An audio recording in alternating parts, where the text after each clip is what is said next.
খেললে নাকি মন ফ্রেশ থাকে। তো প্রতিদিনের মতো আজকেও খেলার উদ্দেশ্যে বাড়াইলাম, তো বাসার নিচে আইলাম।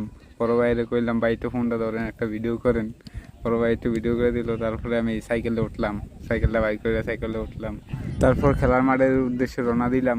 তো এখানে যাইতে 5 মিনিট লাগে সাইকেল দিয়ে গেলে। তো আস্তে আস্তে রওনা দিলাম, রওনা দেওয়ার পরে তারপর আমি মাঠের সামনে ঘুরছি। মাঠের সামনে এসে দেখি কি একটা আমাদের পার্কের একটা দেওয়া আছে, ম্যাপ দেওয়া আছে। ম্যাপটা দেখলাম একটু, যে কোনো কি আছে আর কি। তো দেখাইলো যে 3টা ফুটবল খেলার মাঠ আছে, তারপরে আরও যাবতীয় যা আছে সব কিছু দেখাইলো। এটা দেখার পরে এখন আবার মাঠে চলে আসলাম।